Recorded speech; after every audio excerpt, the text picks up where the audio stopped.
பம் கரோதி வாச்சலம் புங்கம் லங்கயத்தே கிரும் யத்கிருபாதமகம் வந்தே ஸ்ரீகுரும் தீனதாரணம். பகவத்கீதை சுருக்கம் 1 முதல் 6 அத்தியாயம் வரை.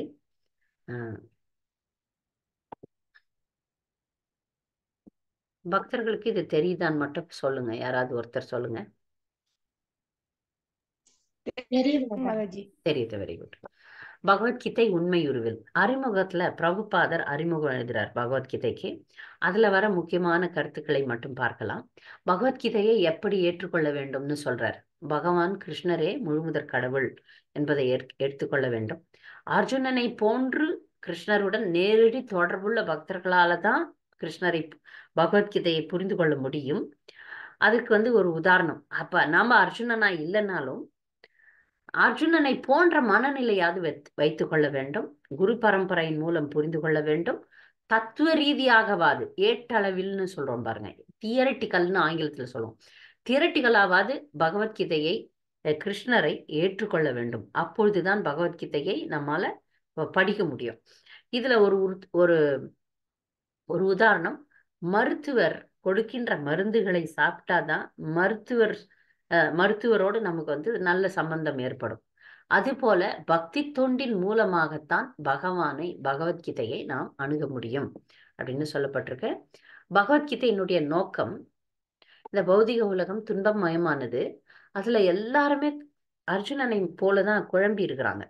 அந்த குழப்பத்திலிருந்து, பௌதிக வாழ்க்கையிலிருந்து விடுவிக்கும் அந்த ஒரு தீர்வை பகவத்கீதை நமக்கு கொடுக்கின்றது. பகவத்கீதையினுடைய நோக்கம் பௌதிக வாழ்க்கையின் துன்பத்திலிருந்து விடுதலை.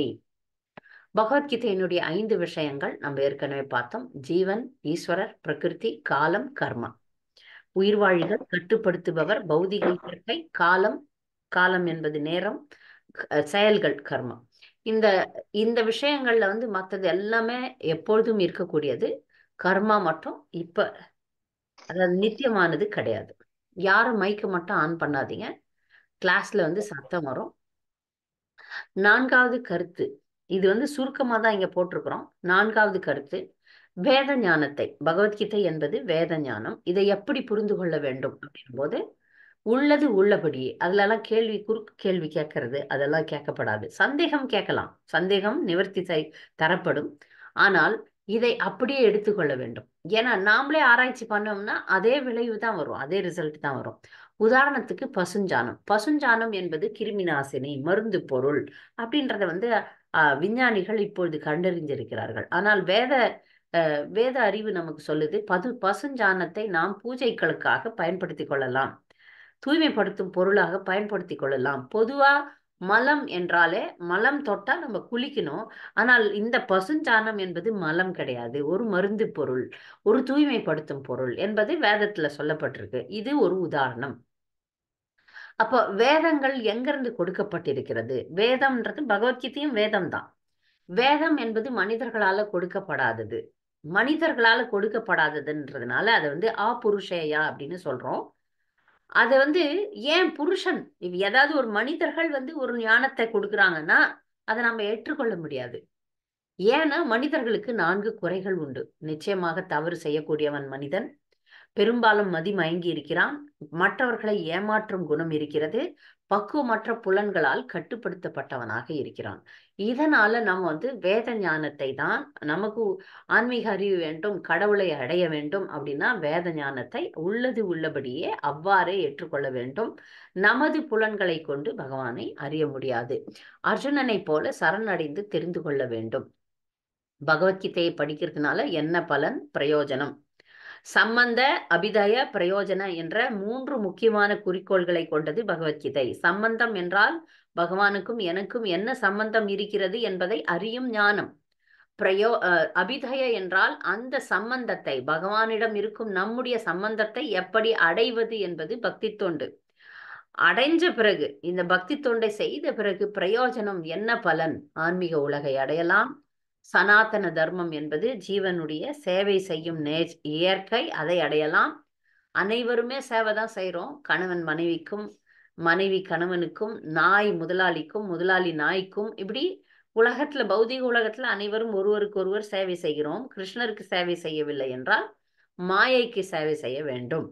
எனவே இதை புரிந்து கொண்டால் தேவலோகம், அதாவது இந்த பூலோகம் வந்து நிரந்தரமற்றது, பகவானுடைய லோகம் நிரந்தரமானது. கிருஷ்ணரை சியாமசுந்தரராக வழிபடும் அந்த இறுதி இலக்கை நாம் அடைவோம். இது வந்து பிரயோஜனம், பலன். பகவத்கீதை அடைவது எப்படி?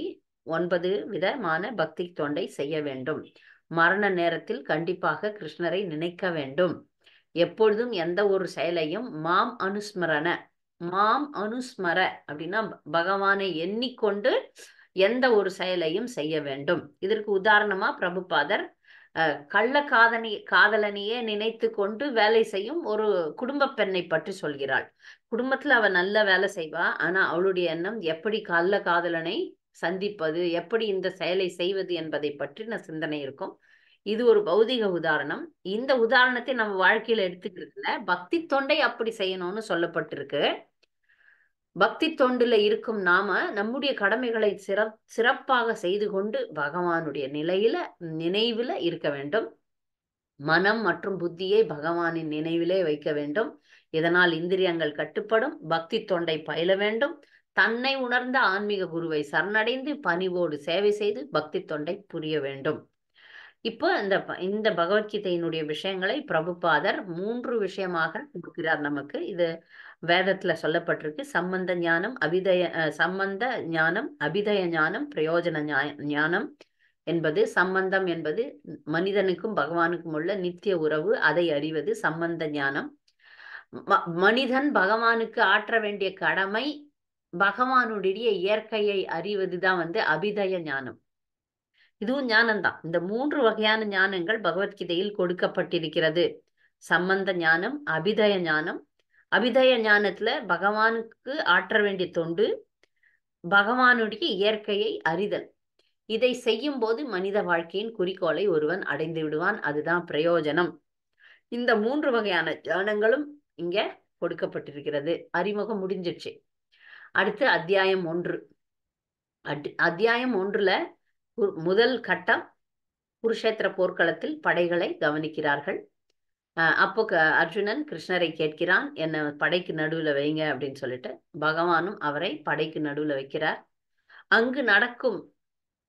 அங்க விஷயங்கள் என்ன நடக்குது என்றத இப்ப வந்து சஞ்சயன் பார்த்து திருதராஷ்டிரனுக்கு சொல்கிறார். சஞ்சயனிடம் பகவத்கீதை ஆரம்பமே திருதராஷ்டிரன் கேள்வியில் ஆரம்பிக்கிறது. திருதராஷ்டிரன் கேட்கிறான், அங்க என்ன நடக்குது பார்த்து சொல்லு அப்படின்னு சொல்லிட்டு சஞ்சயனை கேட்கும்போது சஞ்சயன் அங்கு நடக்கும் விஷயங்களை பார்த்து சொல்கிறான். அங்கு துரியோதனன் தன்னுடைய பீஷ்ம தேவரிடமும் துரோணாச்சாரியாரிடமும் சென்று சாமர்த்தியமாக பேசுகிறான். சாமர்த்தியமாக பேசும்போது இந்த அப்பர்யார்த்தம் என்ற சொல் வந்து பல பொருட்களை உள்ளடக்கியதாக இருக்கிறது. அதனால துரோணாச்சாரியாரும் சரி, பீஷ்ம தேவரும் சரி, துரியோதனனை சமாதானப்படுத்தும் விதமாக சங்குகளை எடுத்து ஊதுகிறார்கள். ஆனால் சங்குகளை இரு பக்கமும் ஊதும் போது அந்த சங்குகள் ஊதுறதுல இருந்தே பாண்டவர்களுக்கு தான் வெற்றி என்பது தெரிகின்றது. அதை பற்றி பார்க்கும்போது தர்மக்ஷேத்திரம் என்ற சொல் பாண்டவர்களுக்கு, ஏன்னா தர்மக்ஷேத்திரம் என்பது குருஷேத்திரம் என்பது தர்மக்ஷேத்திரம். அதனால தர்மக்ஷேத்திரத்துல தர்மம் தான் ஜெயிக்கும். அது ஒரு வெட்டு சின்னம். மாதவா என்று அர்ஜுனன் அழைக்கிறான். மாதவா என்பது அதிர்ஷ்ட தேவதையின் கணவனே என்று அர்த்தம். அந்த அதிர்ஷ்ட தேவதையின் கணவன் அங்கு இருப்பதனால் வெற்றி அவர்களுக்குத்தான். திவ்யமான சங்குகள் ஊதுகின்றது. அந்த சங்குகள் வந்து வெற்றியை அறிவிக்கின்றது.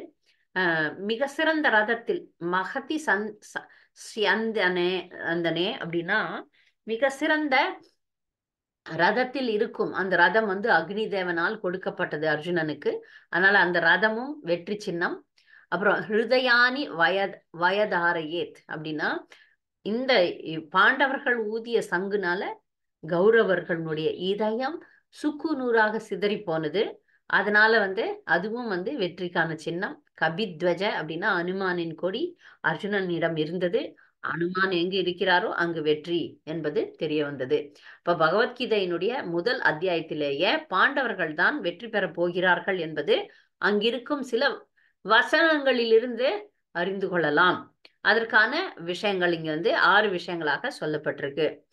அடுத்து 3வது கருத்து, கிருஷ்ணர் பக்தவத்சலராக செயல்படுகிறார். அர்ஜுனன் தேரோட்டியாக கிருஷ்ணரை வின பணிவோடு கேட்கிறான். கிருஷ்ணா, என்னை கொண்டு சென்று இரு படைகளுக்கு நடுவுல வை, அப்பதான் நான் வந்து பார்க்க முடியும்னு கேட்கிறான். பகவான் வந்து அங்க பக்தனுக்கு சேவகனாக மாறுகிறார். அதனால்தான் பகவான் பக்தவத்சலனாக செயல்படுதல். இதுல பக்தர்களுக்கும் பகவானுக்கும் உள்ள உறவு தெரிகின்றது. பகவான் கிருஷ்ணருக்கும் பக்தனுக்கும் இடையேயான உறவும் நமக்கு தெரியுது. பகவான் பக்தர்களிடம் பற்று கொள்கிறார், அன்பு வைக்கிறார், பக்தனுக்காக எதையும் செய்கிறார் என்பதை நாம் காண முடிகிறது. அர்ஜுனன் இந்த படையை பார்க்கும்போது அவன் 4 சந்தேகங்களை கேட்கின்றான். இது 5 சந்தேகம்னு சில பேர் சொல்றாங்க, சில இடங்கள்ல 4 சந்தேகம். அவனுக்கு வந்து உறவினர்கள் மீது இருக்கின்ற பாசத்தினால சண்டை போட மாட்டேன்னு சொல்றான். 2வது, சுகம் அனுபவிப்பதில் தடை இருக்கிறது. ஏனால் ஒரு உற்றார் உறவினர்கள் இருந்தாதான் நம்ம வந்து சந்தோஷமா இருக்க முடியும். என்னுடைய உறவினர்களே இல்லைன்னா நான் எப்படி சந்தோஷமா இருக்க முடியும்? அதனால எனக்கு வந்து இந்த சண்டை வேண்டாம்னு சொல்றான். பாவ விளைவுகளை கண்டு பயம். பின்னாடி நடக்க போர்னால நிறைய பெண்கள்லாம் விதவையாகி விடுவார்கள். அந்த பெண்கள் வழி தவறி போவதனால வர்ண சங்கரம்னு சொல்லக்கூடிய குழந்தைகள் பிறந்து அந்த சமுதாயமே சீரழிந்து போய்விடும் என்ற பாவ விளைவுகளை கண்டு அவன் பயப்படுகிறான். குலம் நாசமடையும். ஏன்னா பெரியவர்கள்லாம் இல்லைன்னா அந்த குலத்துல நல்லது கெட்டது சொல்றதுக்கு ஆள் இருக்க மாட்டாங்க. அதனால நிறைய வழி தவறி போகிறார்கள். இதுக்கெல்லாம் மேல குழம்பிய நிலை. அர்ஜுனனுக்கு வந்து மிகப்பெரிய குழப்பம் மனதுல வந்துருது. அதனால வந்து சண்டை போட மாட்டேன்னு சொல்லி வில்லை கீழே போட்டு விடுகின்றான். இப்போ இதுல வந்து ஒரு அடிஷ்னல் இன்ஃபர்மேஷன் இங்க வந்து சொல்லப்பட்டிருக்கு. எப்படி ஒரு சமுதாயம் சீர்குலையும் அப்படின்னும் போது பார்த்தோம்னா, பெரியோர்கள் கொல்லப்படுறாங்க, குடும்ப பாரம்பரிய பழக்கங்கள் அழிக்கப்படுகின்றது, குடும்பத்தில் அதர்மம் தலை தூக்குகின்றது. அதனால பெண்கள் வந்து களங்கம் அடைகின்றார்கள், கற்பற்றவர்களாக மாறிவிடுகிறார்கள். அதனால தேவையற்ற சந்ததி, வர்ண சங்கரம் என்று சொல்லக்கூடிய தேவையற்ற சந்ததிகள் வருகின்றன. அதனுடைய காரணத்தினால சமுதாயம் மற்ற குடும்ப நல செயல்கள் அனைத்தும் சீரழிந்து விடுகின்றன. இதனால சமுதாயத்தில் குழப்பம் ஏற்படுகிறது அப்படின்னு சொல்லி இந்த அத்தியாயம் முடிகின்றது. அடுத்த அத்தியாயம் 2. அத்தியாயம் 2ல வந்து அர்ஜுனன் வந்து சந்தேகங்களை கேட்கின்றான். சந்தேகங்களை கேட்டதோடு மட்டுமில்லாமல் சரணடைகிறான். பாவ விளைவுகளை பார்த்துட்டு, இவ்வளவு பாவ விளைவுகள் வரப்போகுது கிருஷ்ணா, இதனால என்னால சண்டை போடுறதா போடாம இருக்கிறதா, ஒரு பக்கம் அவங்க பண்ண அநியாயம் எல்லாம் ஞாபகம் இருக்கு, அதனால சண்டை போடணும். ஆனால் வரப்போகின்ற விளைவுகளை நினைச்சா சண்டை போடக்கூடாதுன்னு ஒரு நிலவி. 2 எண்ணங்கள்ல தீர்மானிக்க முடியாமல் தவிக்கின்றான் அர்ஜுனன். நான் என்ன செய்யறதுன்னு சரணடைகிறான். அப்ப கிருஷ்ணரிடம் அர்ஜுனன் சரணடைகிறான். இந்த இடத்துல கிருப்பனா அப்படின்னு ஒரு வார்த்தைக்கு ரொம்ப முக்கியத்துவம் அதிகம். அதை வந்து பிரபுபாதர் தோல்வியாதின்னு சொல்றார். தோல்வியாதி என்பது நாம் நம்முடைய உறவினர்கள் மீது வைத்திருக்கும் பற்று. பாசம் வேற, பற்று வேற, பல முறையில சொல்லியிருக்கிறோம். பற்று என்பது அந்த உறவினர்கள் மீது நாம் வைத்திருக்கும் பற்று நம்முடைய பக்தியை குறைத்து விடும். அதை தான் பிரபுபாதர் தோல்வியாதின்னு சொல்றார் பொருளுரையில. அடுத்து கிருஷ்ணர் இதற்கான பதில்களை கொடுக்க ஆரம்பிச்சிட்டார். அந்த பதில்கள்ல முக்கியமான முதல் ஆரம்ப கட்ட பதிலே நான் இந்த உடல் அல்ல, ஆத்ம ஞானத்தை கொடுக்கின்றார். ஆத்ம ஞானம் என்பது 2வது அத்தியாயம் 10வது ஸ்லோகத்துல இருந்து 30வது ஸ்லோகம் வரைக்கும் சொல்லப்பட்டிருக்கு. இந்த ஆத்மா வந்து அழியாதது. எப்படி அழியாதது என்பதற்கான கருத்துக்கள் பின்னாடி நாம சுருக்கமா சொல்லி இருக்கிறோம். அதை நம்ம கடைசியில பார்க்கலாம். இந்த அத்தியாயத்தினுடைய கடைசியில முதல்ல ஆத்ம ஞானத்தை கொடுக்கிறார், 2வது கர்மகாண்டத்தை போதிக்கிறார். இந்த யோகத்தின் ஏணிப்படிகள் அப்படின்னு ஒரு அட்டவணை நான் உங்களுக்கு சொல்லி தருவேன். அப்பதான் உங்களுக்கு வந்து இந்த கர்ம காண்டத்தை நான் உங்களுக்கு விளக்குறேன். கர்ம காண்டம் என்பது மிருக நிலைக்கு மேற்பட்ட ஒரு நிலை. இந்த உலகத்துல, பௌதிக உலகத்துல நம் எப்படி பௌதிக சுகத்தை பெறுவது என்பதுதான் கர்ம காண்டம். இது வந்து சடங்குகளை, சமய சடங்குகள் தான். கர்ம காண்டம் என்பது பக்தி கிடையாது, சமய சடங்கு. ஒரு மனிதனை மிருக நிலையிலிருந்து உயர்த்தி சமய சடங்குக்கு கொண்டு செல்வதுதான் கர்ம காண்டம். அடுத்து புத்தியோகம். புத்தியோகம் என்பது நிஷ்காம கர்ம யோகம் அல்லது பக்தி யோகம்னு கூட சொல்லிக்கலாம். ஏன்னா எடுத்த உடனே முழு பக்தி யோகத்திற்கு ஒரு மனிதனால் செல்ல முடியாது. தங்களுடைய கடமைகளை பற்றின்றி எந்த ஒரு எதிர்பார்ப்பும் இல்லாமல் செய்யக்கூடிய பக்தி யோகத்தை தான் நிஷ்காம கர்ம யோகம் அல்லது புத்தி யோகம் என்று பிரபுபாதர் சொல்றார். இந்த இடத்துல வந்து பாவ விளைவுகளுக்கான அர்ஜுனனின் பயத்தை தோற்கடிக்கிறார். குல தர்ம சீரழிவு பற்றின விவாதத்திற்கு எதிர்வாதம்லாம் கொடுக்கிறார். எப்படி கொடுக்கிறார் என்பதை பின்னாடி பார்க்கலாம். பின்னாடி ஒரு அட்டவணை இருக்கு, அந்த அட்டவணையில விளக்கி சொல்றோம். இப்ப சுருக்கமா வந்து இவ்வளவு தூரம் பார்த்துட்டோம். 5வது கருத்து இந்த 2வது அத்தியாயத்திலுடைய மிக முக்கியமான பகுதி. யார் ஒருவன் ஸ்தித பிரக்னனாகிறானோ, தன்னை உணர்கிறானோ, அவன் எப்படி இருப்பான்?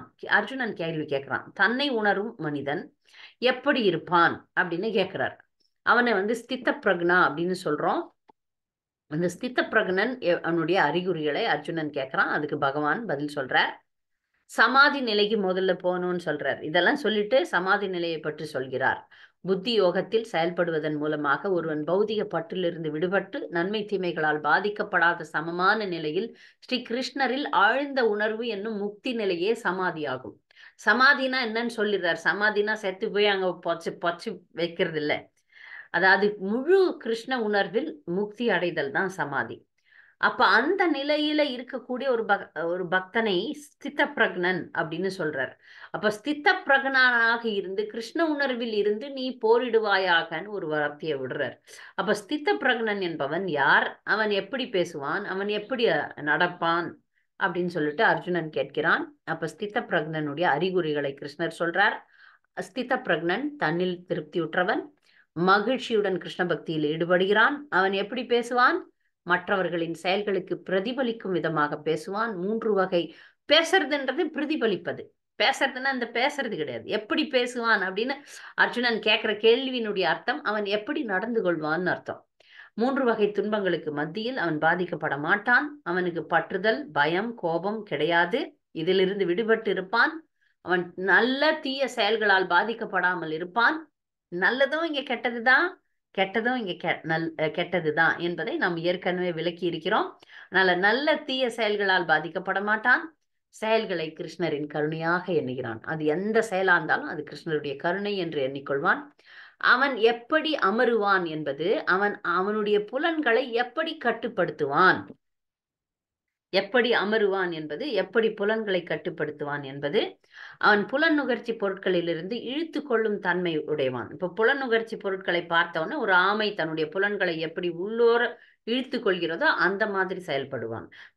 இப்ப புலன் நுகர்ச்சிக்கான விஷயங்கள் இருக்குன்னா அதை நோக்கி அவன் செல்ல மாட்டான். அங்கு அவன் ஆமை போல இருந்துப்பான். அந்த புலன்களை உள்ளே இழுத்து கொள்வான்.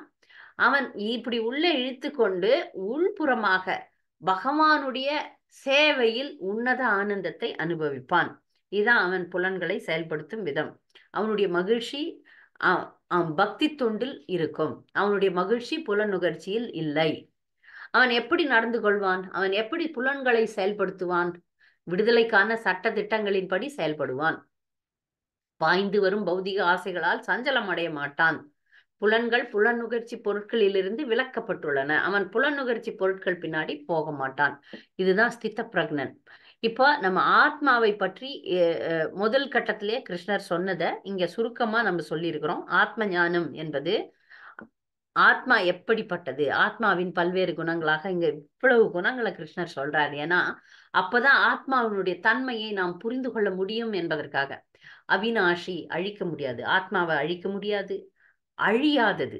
நாமளே அதாவது நம்மால அழிக்க முடியாது, ஆனால் அதுவும் தானாக அழியாதது. அதனாலதான் அழிக்க இயலாதது, அழியாதது, நித்தியமானது, அளக்க இயலாதது, அழிக்கப்படுவதில்லை, பிறப்பற்றது, நிரந்தரமானது, மிக பழமையானவன், துண்டுகளாக வெட்ட இயலாது, எரிக்க இயலாது, நனைக்க இயலாது, உலர்த்த இயலாது, உடைக்க இயலாது, எங்கும் பரவி இருக்கிறது, மாற்றம் இல்லாதது, நகர்த்த இயலாதது, நித்தியமான ஒரே வஸ்து, கண்ணில் தெரியாதது, புரிந்து கொள்ள இயலாதது, மாற்றம் இல்லாதது, ஆச்சரியமானது, கொல்ல முடியாது அப்படின்னு சொல்லிட்டு மீண்டும் மீண்டும் அந்த ஆத்ம ஞானத்தை கிருஷ்ணர் அர்ஜுனனுக்கு கொடுக்கிறார். ஆத்மாவை பற்றிய அறிதல் வந்து தன்னுணர்வு பாதையில் முதல் படி. நான் இந்த உடல் அல்ல, நான் ஆத்மா என்பது தன்னுணர்வு பாதையின் முதல் படி என்பதை புரிந்து கொள்ள வேண்டும். இப்போ ஒரு ஜீவன் எப்படி பௌதிக உலகத்தில் சிக்குகிறான் அதையும் 2வது அத்தியாயத்துல 26வது ஸ்லோகம், 23வது 26வது ஸ்லோகத்துல சொல்லப்பட்டிருக்கு. அதாவது தியாயத்தோ விஷயான் பும்சகன்ற ஸ்லோகம். அது ஒரு ஒரு பொருள், பௌதிக பொருள் மீது நாம தியானம் வைத்தோம்னா என்ன ஆகும்? புலன் நுகர்ச்சி பொருளின் மீதான தியானம். அப்படி ஒரு பொருள், இப்ப பொம்பளைங்களுக்கெல்லாம் புடவை, ஒரு புடவை பார்த்தோன்னே அதை வாங்கணும்னு ஆசைப்படுறோம் இல்லையா? அந்த மாதிரி ஒரு பொருள், ஏதோ ஒரு பொருளை பார்க்கும்போது அந்த பொருளை பெற வேண்டும் என்ற ஆசை பற்றுதலாக மாறுகிறது. அது வேணே வேணும் அப்படின்னு சொல்றோம்ல, அது அந்த பற்றுதல் என்னமாகும்? காமமாக மாறும். காமத்திற்கு வழிகாட்டுகிறது. காமம், திருப்தியுறாத காமம் கோபத்தை ஏற்படுத்துகிறது. அந்த பொருள் கிடைக்கலன்னா கோபம் வரும். கோபம் அதிகமாக போனால் மயக்கம் வரும். மயக்கம் அதிகமாக போனால் புத்தி மழுங்கும். புத்தி மழுங்கியது என்றால் மறதி ஏற்படும். மறதி ஏற்பட்டால் புத்தி அழிந்து விடும். புத்தி என்பது நான் இந்த உடல் அல்ல, நான் பகவானுடைய நித்திய தொண்டன், நான் பகவானை சென்று அடைய வேண்டும் என்பது புத்தி. அந்த புத்தி இந்த பௌதிக விஷயங்களால் மறைந்து விடுகின்றது, அழிந்து விடுகிறது. அப்படி அழிந்து விடும்போது அவன் பௌதிக உலகத்தினுள் விழுகிறான். பௌதிக நிலையில் விழுகிறான் என்பது இந்த பௌதிக உலகத்துல பிறவி எடுக்கிறான்னு அர்த்தம். இந்த 2வது அத்தியாயம் இன்னும் 3 விஷயங்களை சொல்லுது. எப்படி ஒரு மனிதன் இந்த உலகத்துல 3 வகையான துன்பங்கள்ல பாதிக்கப்படுகிறான். ஆதி தெய்வீக், ஆதி பௌத்திக், ஆத்தியாத்மிக். ஆதி தெய்வீக் என்பது தேவி தேவர்களால் ஏற்படும் தொல்லைகள். தேவி தேவர்கள் எப்படி நமக்கு தொல்லை தராங்கன்னா இயற்கை சீற்றங்கள் தான். இந்த சுனாமி, புயல், எரிமலை, பூகம்பம், இப்படியாக உலகத்துல நடக்கக்கூடிய இயற்கை சீற்றங்கள் ஆதி தெய்வீக் என்று சொல்லப்படுகின்றது. ஆதி பௌத்திக் என்பது மற்ற உயிர் வாழிகளால், விலங்குகள், மனிதர்கள், நமக்கு மற்ற உயிர் வாழிகள் யாரா இருக்கட்டும் அவர்களால நமக்கு தொல்லை வந்ததுன்னா அது ஆதி பௌத்திக் என்று சொல்லப்படுகிறது. அத்தியாத்மிக், நாமே நமக்கு கொடுக்கக்கூடிய தொல்லைகள், நம்முடைய மனம், நம்முடைய உடல் கொடுக்கக்கூடிய தொல்லைகள். இதுதான் ரொம்ப அதிகமா இருக்கு நமக்கெல்லாம். அதை நாம் புரிந்து கொண்டோம் என்றால் சரி. 3 வகை துன்பங்கள் பற்றி பார்த்தாச்சு 2வது அத்தியாயத்துல. மிக முக்கியமான ஒரு பாடம் இங்க நான் உங்களுக்கு காட்ட போறேன். அதாவது இந்த ஏணியை நீங்க புரிந்து கொண்டீர்கள் என்றால் பகவத்கீதை எப்படி ஒரு மனிதனை படிப்படியாக முன்னேற்றுகிறது என்பதை தெரிந்து கொள்ளலாம். இது ஒரு ஏணி அப்படின்னு சொல்றோம். யோகா லேடர் அப்படின்னு சொல்லுவாங்க. யோகத்தின் ஏணிப்படி அப்படின்னு சொல்லுவோம். ஒரு மனிதன் இந்த பௌதிக உலகத்துல பிறக்கும் போது மிருகன் போன்ற வாழ்கின்றான். அதான் மிருக வாழ்க்கைன்னு கீழே போட்டிருக்கு பாருங்க. மிருக வாழ்க்கை. அவன் மிருகமா வாழ்ந்துக்கிறான். அவன் வந்து உண்ணுதல், உறங்குதல், இனப்பெருக்கம் செய்தல், சண்டையிடுதல், இதான் செய்யறாங்க மக்கள். அப்படி செய்யும் போது நான் இதுதானா இல்ல வேற எதுவாவது என்று யோசிக்கும் போது அவன் கர்மகாண்டத்தை செய்கிறான். நாம பொதுவா உலகத்துல பாக்குற பக்திமான்கள் கூட, சமய சடங்குகளை செய்யக்கூடிய பக்திமான்கள்லாம் கர்ம காண்டத்துல தான் இருக்கிறாங்க. அவங்க பக்திக்கே வரல. இதை நன்றாக பக்தர்கள் புரிந்து கொள்ள வேண்டும்.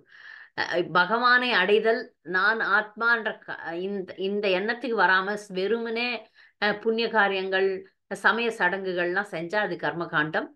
அது வந்து பௌதிக ஆசைகளை நிறைவேற்றுதலில் திருப்தி அடைதல், அவ்வளவுதான். இந்த இந்த யாகம், இந்த யஜ்யம், இந்த பூஜைகள், ஆராதனைகள், இந்த விரதங்கள் அப்படின்னு நிறைய விஷயங்கள் வேதங்கள்ல சொல்லப்பட்டிருக்குது. அதனால்தான் கிருஷ்ணர் வந்து வேதங்களின் மலர் சொற்களால் கவரப்படாதே அர்ஜுனான்னு சொல்றார். அப்போ அது வந்து கர்மகாண்டம். இது வந்து ஒருத்தர் ரொம்பவே மிருகமா வாழறாங்கன்னா அவங்கள ஒரு மனித நிலைக்கு ஏற்றம் பெற வைக்கும். மிருக வாழ்க்கையிலிருந்து மனித நிலைக்கு ஏற்றம் பெற வைக்கக்கூடியது கர்மகாண்டம். இந்த கர்மகாண்டத்தின் ரஜோகுணம் தான் இருக்கும். ரஜோகுணத்துல தான் அவர்கள் செயல்படுவார்கள். அதுக்கப்புறம் இந்த கர்மகாண்டத்துல இருந்து இருந்து எப்போவாது பக்தர்களுடைய சங்கம் கிடைத்தது என்றால் அந்த குறிப்பிட்ட நபர், நான் வந்து கர்ம யோகத்துக்கு போறேன், நான் வந்து பகவானை நோக்கி பயணம் செய்கிறேன் அப்படின்னு வரும்போது, நான் யார், கடவுள் யார் அப்படின்ற ஒரு யோசனை எல்லாம் வரும்போது அவர்கள் கர்மயோகம் செய்கிறார்கள். கர்மயோகம் என்பது தங்களுக்கு விதிக்கப்பட்ட கடமைகளை செய்து கொண்டு பகவானை அடைவதற்கான வழியை பற்றி யோசிக்க ஆரம்பித்தல்.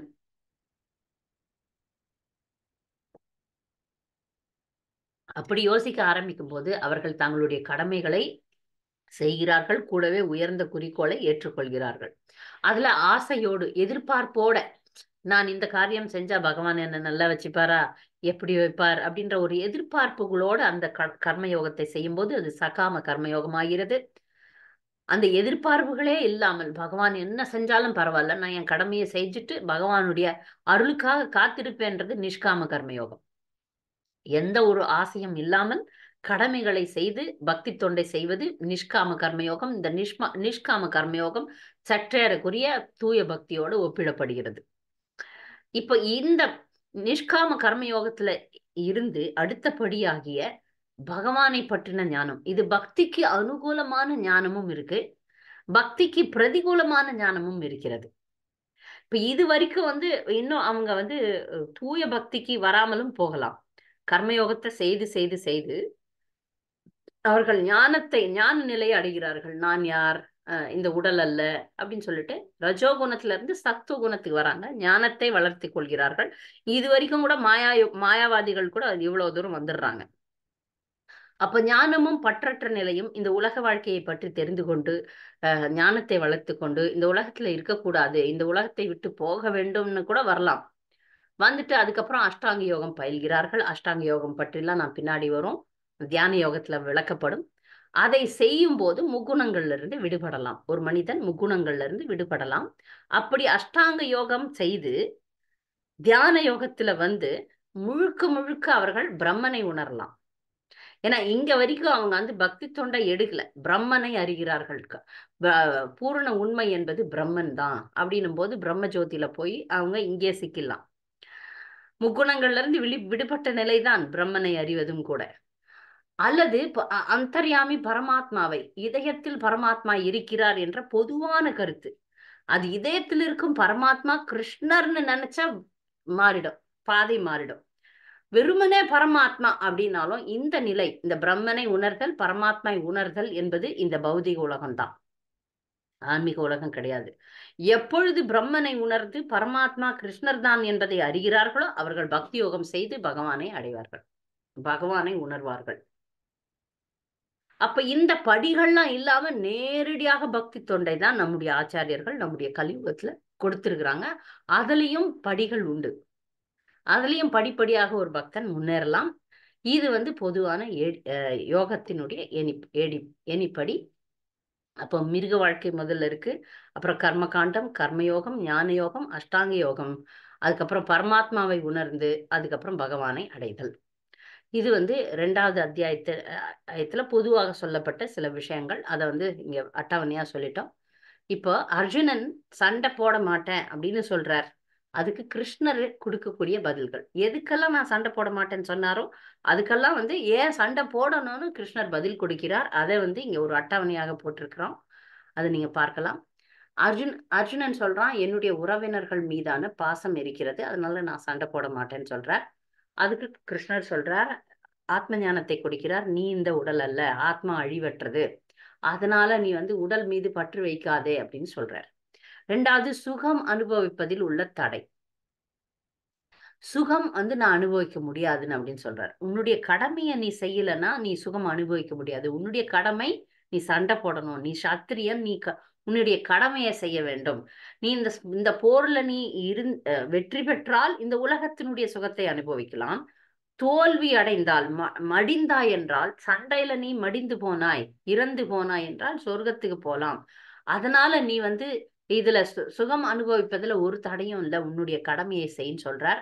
3வது பகவான் அர்ஜுனனுடைய காரணம் பாவத்தின் விளைவுகளை கண்டு பயம், பாவம் நிறைய வருமே அப்படின்னு சொல்லிட்டு கடமையை செய்யலனா தான் பாவம் வரும்னு சொல்றார் கிருஷ்ணர்.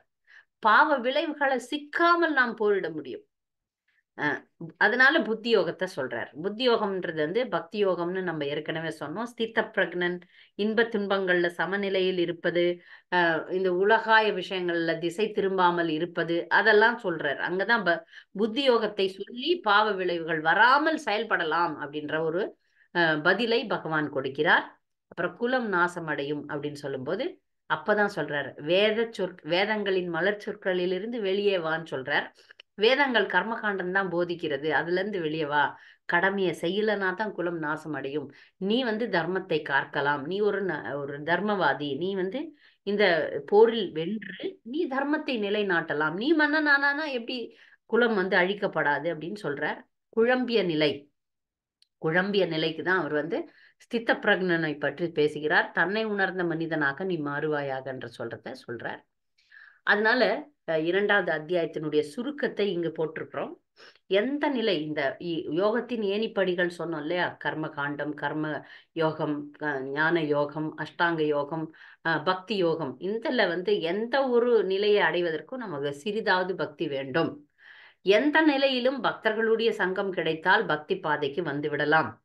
யோகப்படியில் படிப்படியாக ஒருவருக்கு ஞானமும் ரஜோகுணத்திலிருந்து சத்துவகுணமுக்கும் வருவது மாதிரி பக்தி தொண்டிலும் ஒரு பக்தன் படிப்படியாக தூய்மை அடையிறதும் ரஜோகுணத்திலிருந்து சத்துவகுணத்துக்கு வர்றதும் தெய்வீக ஞானம் அதிகரித்தலும் இயற்கையாகவே நடக்கும். எனவே ஒரு பக்தன் சகாம அல்லது நிஷ்காம யோகத்தை கடைபிடிப்பவராக கொள்ளலாம். பகவத்கீதையில் கிருஷ்ணர் பலமுறை பக்தி யோகத்தை நிஷ்காம கர்ம யோகம் செய்யும்படி கூறுகிறார். இறுதியில பகவத்கீதையினுடைய முடிவான கட்டளை 65 மற்றும் 66 ஸ்லோகங்கள்ல உள்ளது. ஒருவர் கிருஷ்ணரை சரணடைந்து அவரை திருப்திப்படுத்தும் ஆசையை தவிர வேறெந்த ஆசையும் இல்லாமல் தொண்டு புரிய ஒப்புக்கொள்ளும் போது புனிதமான பக்தி ஆரம்பமாகிறது. முழு சரணாகதி எடுப்பதன் மூலம் ஒருவர் எந்த யோக நிலையில் இருந்தாலும் முக்குணங்களையும் கடந்து விடலாம் அப்படின்னு சொல்லி இந்த அத்தியாயத்தினுடைய சுருக்கமாக இங்கு சொல்லப்பட்டிருக்கு. 2வது அத்தியாயம் முடிஞ்சது. 3வது அத்தியாயத்துக்கு போகலாம். இப்ப கிருஷ்ணருக்கு 2வது அத்தியாயத்துல கிருஷ்ணர் அர்ஜுனனுக்கு அகோரமான கர்மங்களிலிருந்து விலகி புத்தி யோகத்தில் இருப்பாயின்னு சொல்றார். தூரேனகி அவரம் கர்மா புத்தி யோகா தனஞ்சய அப்படின்னு ஒரு வாசகத்தை கிருஷ்ணர் விடுறத அர்ஜுனன் தவறாக புரிந்து கொண்டு என்ன எந்த மாதிரி செயல்கள், இப்ப சண்டை போடுறது அகோரமான செயல்கள், அதுல இருந்து நான் விலகிட்டா அப்படின்னு ஒரு கேள்வியை வைக்கிறான். அப்போது அவன் கேட்கிறான், கடமையை துறப்பதா, நான் சண்டையிடாமல் இருப்பதா, அல்லது கடமையை பக்தியுடன் செய்வதா, எது சிறந்தது அப்படின்னு கேட்கிறார். அர்ஜுனன் கேட்கிறார். அப்ப பகவான் அதற்கான விளக்கத்தை கொடுக்கிறார். நம்முடைய கடமைகளை செய்யத்தான் வேண்டும். கர்மத்தின் மூலம் தூய்மை அடையலாம். நம்முடைய கடமைகளை செய்வதன் மூலம் தூய்மை அடைய வேண்டும். எல்லாரும் செயல்பட்டு தான் ஆக வேண்டும். செயல்படுவதுதான் ஆத்மாவின் இயற்கை. நான் சன்னியாசி ஆகின்றேன் என்று மித்யாச்சாரனாக மாறவிட வேண்டாம். போலி சன்னியாசியா மாறக்கூடாது. நிஷ்காம பக்தி யோகம் செய்யும் போது, நம்முடைய கடமைகளை சரிவர செய்யும் போது அது தூய பக்திக்கு யோகம் பக்திக்கு வழிகாட்டுகிறது. அதனால நீங்க எந்த ஒரு பலனையும் எதிர்பார்க்காமல் தன்னுடைய காரியங்களை செய்வாயாகன்னு சொல்றார். அப்ப இந்த அத்தியாயத்துல கர்ம காண்டத்திலிருந்து கர்ம யோகத்திற்கு பகவான் அவனை கொண்டு செல்கிறார். ஆசையுள்ள மனிதன் கூட தூய்மை அடைவதற்கு வழி இருக்கிறது. அது யாகங்கள். ஒரு மனிதனும் என்னென்ன செய்யணும், அவங்களுடைய கடமைகள் என்னன்றதை சொல்றார். உணவை அடிப்படையாக கொண்டதுதான் வாழ்க்கை. அன்னாத் பவந்தி பூதானின்னு நம்ம பார்த்துருக்குறோம். உணவை அடிப்படையாக கொண்டுதான் வாழ்க்கை இருக்கிறது. அந்த உணவு எப்படி கிடைக்கிறதுனா மழையால் கிடைக்கிறது. அந்த மழை எப்படி கிடைக்கிறது? யாகங்களால் கிடைக்கிறது. அந்த யாகங்கள் எப்படி நடத்தப்பட வேண்டும்? அந்த யாகங்கள் அவரவருக்குரிய கடமைகள் மூலம் நடத்தப்பட வேண்டும். அப்ப கர்ம யோகத்தை செய்ய வேண்டும். உன்னுடைய கடமையை பற்றற்று செய்ய வேண்டும். அப்போ ஒரு கேள்வி வருது, பகவானும் கடமைகளை செய்கிறார். பகவானுக்கோ தன்னை உணர்ந்த மனிதனுக்கோ, ஆத்மரத்தி தன்னை உணர்ந்த மனிதனுக்கோ கடமைகள் இல்லை. ஆனால் மற்றவர்களுக்கு உதாரணமாக இருக்க வேண்டி அவர்கள் கடமைகள் புரிகிறார்கள். அதுல 2 உதாரணம் கொடுக்கிறார். ஒன்னு கிருஷ்ணரே, இன்னொன்னு ஜனக மன்னர். இவங்கெல்லாம் கடமைகளை செய்ய வேண்டிய அவசியம் இல்லை. ஆனால் அவர்கள் மற்றவர்களுக்கு உதாரணமாக இருக்க வேண்டியதனால கடமைகளை செய்கிறார்கள். அதனால செயலாற்றுவதை நிறுத்தினால் தேவையற்ற ஜனத்தொகை உருவாகும். சண்டை இடாமல் இருந்தாதான் நடக்கும். அதனால வர்ண சங்கரவாதத்தை இங்கு முறியடிக்கிறார் பகவான். அதனால கடமையை செய்ய சொல்கிறார். கிருஷ்ணருடைய உபதேசங்களை நாம் கடைபிடிக்க வேண்டுமே தவிர அவரை போல நக்கல் செய்யக்கூடாது என்பதை இங்க சொல்லப்பட்டிருக்கு. கிருஷ்ணரை பார்த்து நம்ம கிருஷ்ணர் பல கோபியர்களை மணந்து கொண்டார். கிருஷ்ணர் பல அத்புத செயல்களை செய்தார். அதெல்லாம் கிருஷ்ணரை நாம் பின்பற்ற முடியாது. கிருஷ்ணருடைய வார்த்தைகளை கேட்கணும். அதுதான் இங்கே உபதேசங்களை கடைபிடிப்பாயாக, நகல் செய்யாதே அப்படின்னு சொல்லப்பட்டிருக்கு. பக்தர்களை, பற்றுள்ளவர்களை நாம் தொந்தரவு பக்தர்களுக்கான உபதேசம் கிடையாது. யாரெல்லாம் பற்று வைத்திருக்கிறார்களோ அவர்களுக்கு இந்த ஆத்ம ஞானத்தை போதிக்க முடியாதுன்றத அங்கே 3வது அத்தியாயத்திலும் கிருஷ்ணர் சொல்றார்.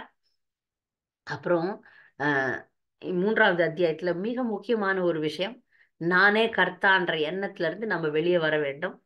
கிருஷ்ண உணர்வினர் கிருஷ்ண உணர்வினருக்கும் ஜட உணர்வினருக்கும் உள்ள வித்தியாசம் என்னன்னா, ஜடத்துல இருக்கிறவங்க, பக்தி இல்லாதவர்கள் நானே செய்யறேன் விஷயங்களை, இந்த உலகத்துல செயல்களை நானே செய்கிறேன் அப்படின்னு நினைக்கிறாங்க. பக்தர்கள் கிருஷ்ணரால செய்ய வைக்கப்படுகின்றது என்பதை புரிந்து கொள்கிறார்கள்.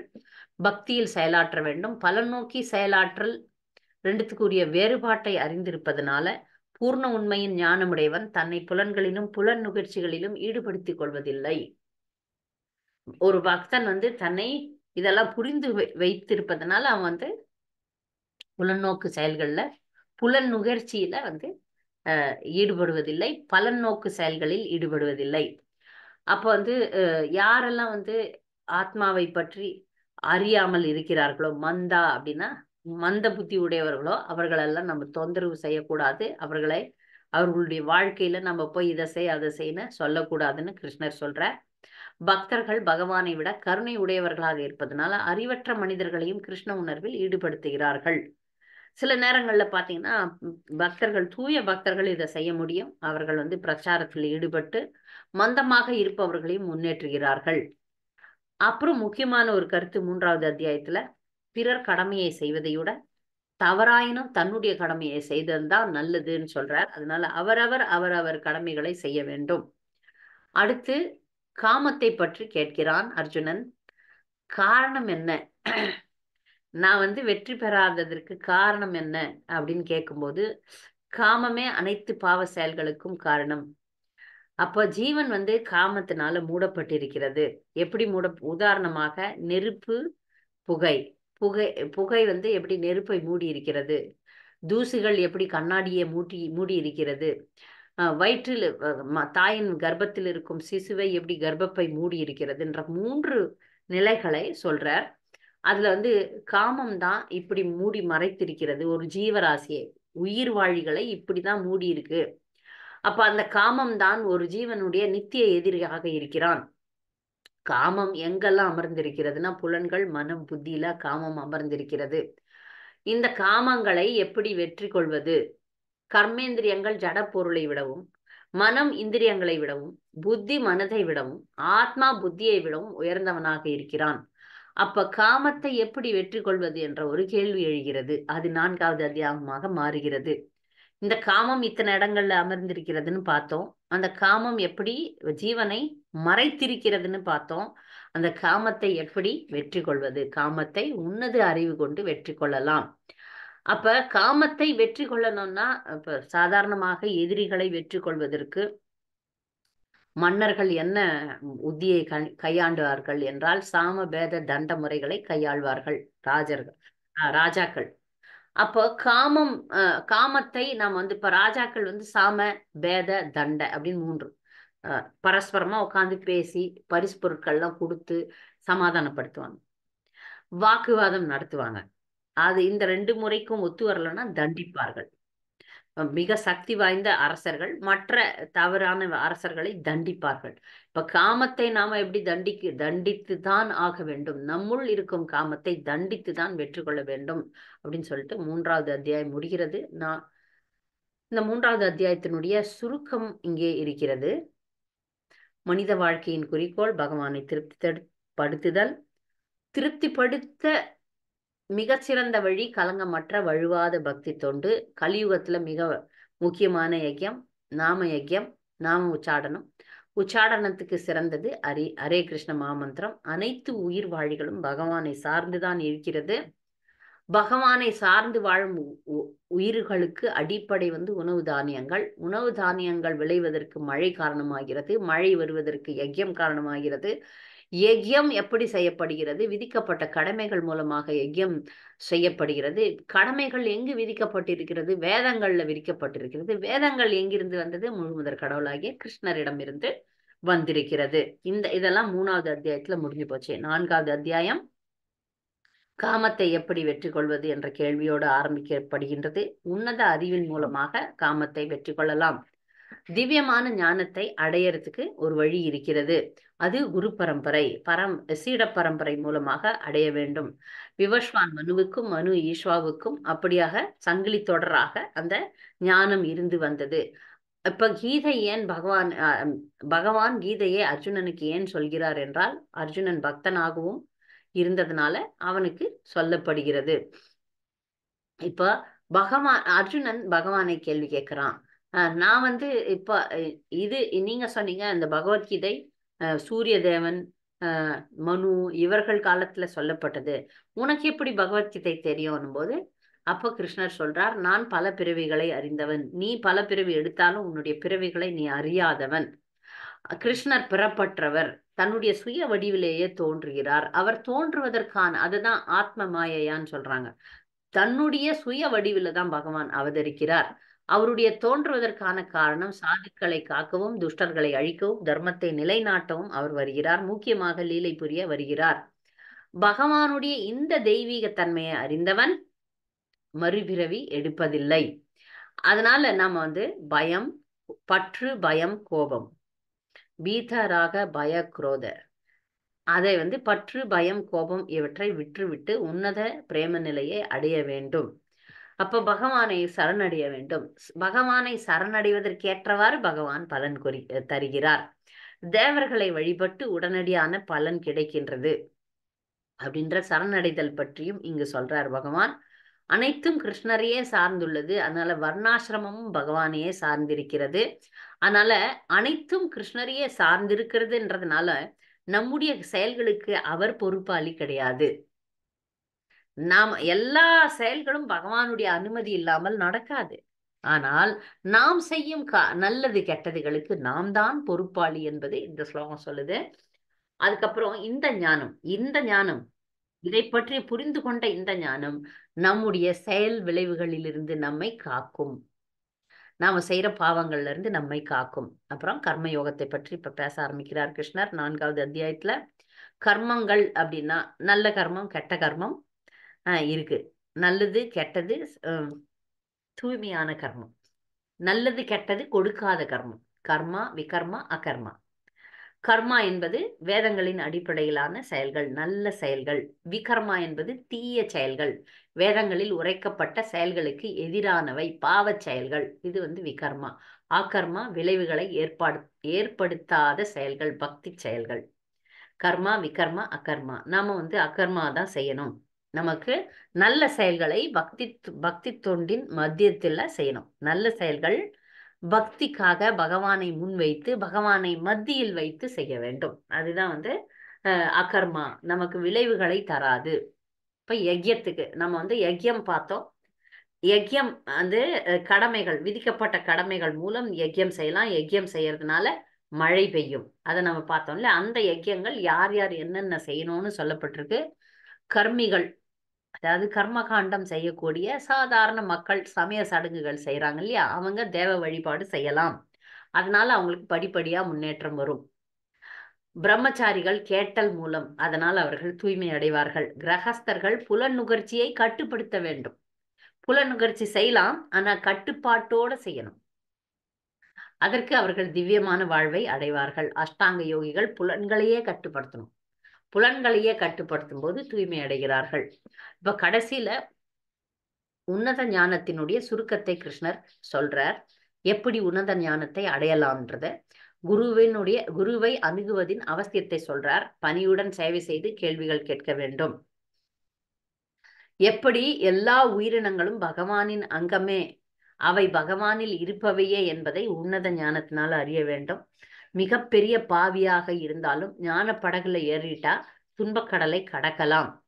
ஞான நெருப்பு செயல்களின் விளைவுகளை சாம்பலாக்கின்றது, பிராரப்த கர்மத்தை அழிக்கின்றது. பிராரப்த கர்மத்தை தவிர்த்துன்னு சொல்லிட்டாங்க. இப்ப நாம அனுபவித்து கொண்டிருப்பது பிராரப்த கர்மம். அதை தவிர்த்து மற்ற பின் விளைவுகள்லாம் அழிச்சிருமா. நாம ஞானத்தை வளர்த்துக்கணும்னா பின்னாடி வரக்கூடிய செயல்கள் நாம தப்பாவே செஞ்சோம்னா கூட அந்த செயல்களின் கர்மங்கள் எரிக்கப்படுகின்றது. அப்ப அந்த ஞானம் சரியான ஞானமா இருக்கணும். சரியான ஞானமாக இருந்தால் பின்னாடி வரக்கூடிய விஷயங்களுடைய கர்மங்களுடைய பாவங்களும் எரிக்கப்படுகின்றது. உன்னத ஞானம் சிறந்தது, தூயது, அதை போன்று வேற எதுவும் இல்லை. தன்னில் ஆன்மாவை காண்கிறான். அந்த ஞானிக்கு தன்னுல பகவானை காண்கிறான், ஆன்மாவை காண்கிறான். நம்பிக்கை உடையவன் புலன்களை அடக்கி அமைதி அடைகிறான். சந்தேகிக்க வரவங்க இந்த ஞானத்துல சந்தேகம் வந்துருச்சுன்னா அவனுங்களுக்கு எங்கேயுமே இன்பம் கிடையாது. இத்தகைய ஞானிகள் செயல்களால் பந்தப்படுவது கிடையாது. ஐயங்களை அறிவால் அழித்து போரிடு. உனக்கு ஐயம்லாம் வந்திருக்குல்ல, உனக்கு குழப்பங்கள் வந்திருக்கிறது, அவற்றை அறிவால அழித்து நீ போரிடுவாயாக. 4வது அத்தியாயம் முடிவருகின்றது. 5வது அத்தியாயத்துல கிருஷ்ண உணர்வு செயல். 4வது அத்தியாயத்துக்கும் 5வது அத்தியாயத்துக்கும் உள்ள தொடர்பு எப்படின்னா, அங்கு வந்து பகவான் என்ன சொல்றார், நீ வந்து செயல்களின் பலன்களை துற, யோக கவசம் பூண்டு போர் புரிவாயாகன்னு சொல்றார். அப்போ அந்த கர்ம யோகமா துறவரமா, யோக கவச்சம் பூண்டு சண்டை புரிவாயாகன்னா அப்ப என்ன அர்த்தம் எனக்கு புரியல அப்படின்னு சொல்லும்போது, நீ கர்ம யோகத்தை துறவற மாதிரி செய்யணும். உன்னுடைய வாழ்க்கையில நீ வாழ்ந்துதான் ஆகணும். ஆனால் அதிலேயே நீ துறவரத்தை பயிற்சி செய்ய வேண்டும்ன்றதுதான் கிருஷ்ணருடைய அறிவுரை. அப்ப கிருஷ்ண உணர்வில் செயல்படுதல். அதனால்தான் அத்தியாயம் 5க்கு வந்து கிருஷ்ண உணர்வில் செயல்படுதல்னு சொல்ற. கர்மயோகம் என்பது துறவரத்திற்கு சமமானது, ஆனால் எளிமையானது. பக்தியுடன் செயல்படுதும் செயல்களை துரத்தலும் சமமானதே. எனவே பக்தி சேவையே உயர்ந்ததுன்னு சொல்றார். கர்மயோகத்தை எப்படி பயிற்சி செய்ய வேண்டும்? பற்றின்றி கடமைகளை செய்து பலன்களை பகவானுக்கு அர்ப்பணிக்க வேண்டும். தாமரை இலை நீரை போல ஒரு கர்ம வினையிலிருந்து விடுபட்டு இருக்க வேண்டும். தண்ணியில தான் வாழணும், ஆனால் தண்ணியில ஒட்டக்கூடாது. நம்ம பௌதிக வாழ்க்கையில தான் இருக்கிறோம். பௌதிக வாழ்க்கையின் இருமைகளால பாதிக்கப்படாமல் இருக்க வேண்டும். அப்போ பகவான் வந்து யார் கர்த்தா அப்படின்ற ஒரு விஷயத்தை இங்க சொல்றார். ஆத்மா, பரமாத்மா, இயற்கை, இவர்களுக்கு இடையான உறவையும் சொல்றார். ஆத்மா செயல்களை செய்யறது கிடையாது. யார் செய்யறாங்கன்னா செயல்களை? ஜட இயற்கையினால் பரமாத்மாவின் அனுமதியில் செயல்கள் செய்யப்படுகின்றது. செயல்களின் விளைவுகளுக்கு பரமாத்மா பொறுப்பு கிடையாது. பரமாத்மானுடைய அனுமதியின் பேர்ல தான் நடக்குது. பரமாத்மா அனுமதி தரலன்னா நல்லதோ கெட்டதோ நடக்காது. ஆனால் பொறுப்பு பரமாத்மா கிடையாது. ஏன்னா ஒரு ஜீவன் விரும்புறது அதுதான் காரணமாகுது.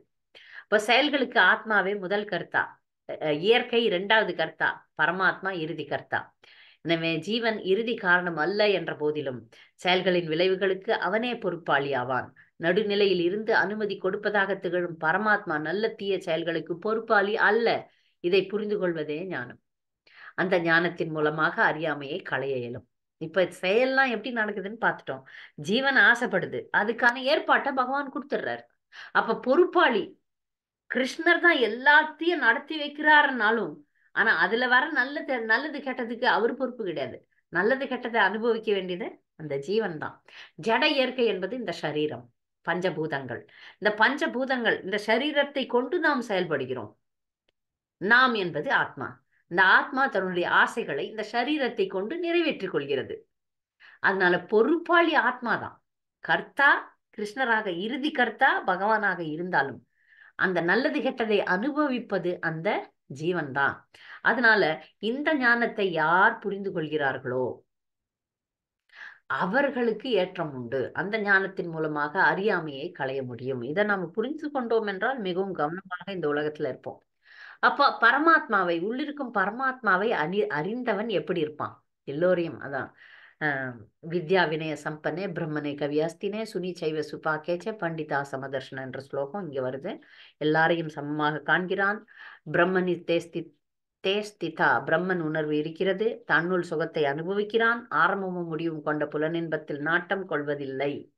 பரமாத்மா உணர்வினை அஷ்டாங்க யோகத்தின் மூலமாக அடையலாம் அப்படின்னு சொல்றார். அப்ப யாருக்கு அமைதியான வாழ்க்கை கிடைக்கும்? அதுக்கான அந்த மிக முக்கியமான ஸ்லோகம் இங்க. எல்லா யாகங்களையும் தவங்களையும் அனுபவிப்பவர் கிருஷ்ணரே. எல்லா லோகங்களுக்கும் தேவர்களுக்கும் இறைவன் கிருஷ்ணரே. எல்லா ஜீவன்களும் உற்ற நண்பர் கிருஷ்ணரே. இவற்றை அறிவதால் அமைதி அடையலாம் அப்படின்ற இந்த ஸ்லோகம் வந்து 5வது அத்தியாயத்தினுடைய இறுதி ஸ்லோகம். மிக முக்கியமான ஸ்லோகம். போக்தாராம் யக்ய தபசாம் சர்வலோக மகேஸ்வரம் சுகிருதம் சர்வபூதானாம் ஆத்மாமாம் சாந்திம் ருச்சதின்ற 5வது ஸ்லோகத்தினுடைய கடைசி, 5வது அத்தியாயத்தின் கடைசி ஸ்லோகத்தோட 5வது அத்தியாயம் முடிகிறது. அப்போ இங்க பரமாத்மாவை எப்படி உணரலாம்? தியானத்தின் மூலமாக, அஷ்டாங்க யோகத்தின் மூலமாக உணரலாம்னு சொன்னதுனால 6வது அத்தியாயம் ஆரம்பிக்கிறது. அஷ்டாங்க யோகத்தை பற்றி கிருஷ்ணர் விவரிக்கிறார். இது ரொம்ப காம்ப்ளிகேட்டட் தான். ஆனாலும் இதுல பக்தர்களுக்கு என்னன்னா தியானம். நம்ம ஹரே கிருஷ்ண மாமந்திரம் சொன்னாலும் தியானம் அதுல ரொம்ப முக்கியம். மனதை கட்டுப்படுத்துவது ரொம்ப ரொம்ப முக்கியம். எந்த யுகத்திலும் மன கட்டுப்பாடு கண்டிப்பா வேணும். அப்ப இந்த தியான யோகத்துல அதையும் விளக்குறார். அஷ்டாங்க யோகத்துல 2 நிலை இருக்கிறது. அதை பற்றி இங்கு விவரிக்கிறார். மனதையும் புலன்களையும் கட்டுப்படுத்த உதவுகிறது அஷ்டாங்க யோகம். இதுல 2 நிலை வந்து ஆரம்ப நிலை. ஒண்ணு வந்து யோகா ருக்ஷு ஆரம்ப நிலை. செயலே வழிமுறை. செயல்கள் செய்யலாம். அதை வைத்துக்கொண்டு முன்னேறுதல். 2வது வந்து செயல்களையே துரத்தல். யோகாரூடா. முன்னேறிய நிலையில் பௌதிக செயல்களையே துறப்பது. அப்ப ஒருத்தருக்கும் மனமே எதிரியாகவும் நண்பனாகவும் இருக்கிறான். அப்ப புலனுகர்ச்சி பொருட்கள் இருந்து மனதை விலக்குவதுதான் யோக முறையினுடைய பலனாகும். கல்லையும் பொன்னையும் சமமாக நினைப்பான் யோகி. யோகிக்கு 2மே ஒண்ணுதான். யோக பயிற்சியினுடைய நிலைகள் இருக்கு. தியானம் செய்யும் நிலையை பத்தி சொல்றார் கிருஷ்ணர். யோகாருட நிலையில நிராஷி, பௌதீக ஆசையிலிருந்து முற்றிலும் விடுபட்ட நிலைய நிராஷின்னு சொல்றாங்க.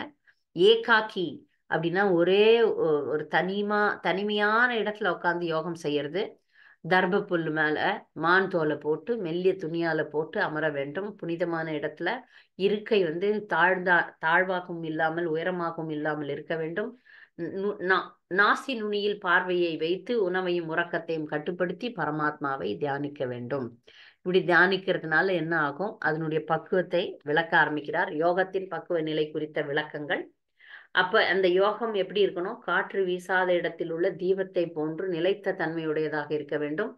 உண்மையிலிருந்து என்றும் விலகாமல் மாபெரும் துன்பங்களால் கூட அசைக்கப்படாமலும் இருக்க வேண்டும்.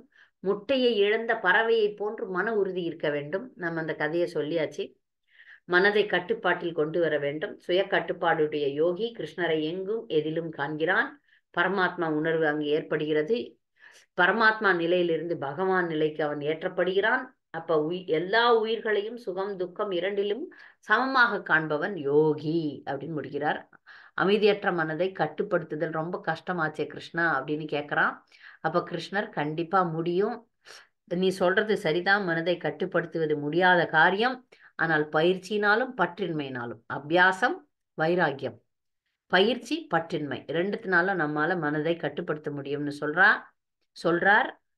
அப்ப வெற்றி அடையவில்லை என்றால் ஒரு யோகியின் கதி என்ன? அடித்து செல்லப்பட்ட மேகம் போல சிதறி விடுவானேன்னு கேட்கிற கேள்விக்கு பகவான் பதில் சொல்றார்.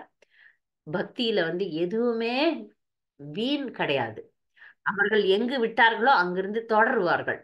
ஆனால் அதனால வீழ்ச்சி அடைந்தவர்கள், வெற்றி பெறாதவர்கள் அடுத்த பிறவியில சுசீனாம் ஸ்ரீமதாம் அப்படின்னு சொல்றாரு. சுச்சீனாம்னா நல்லவர்கள் குடும்பத்தில் பிறப்பார்கள்.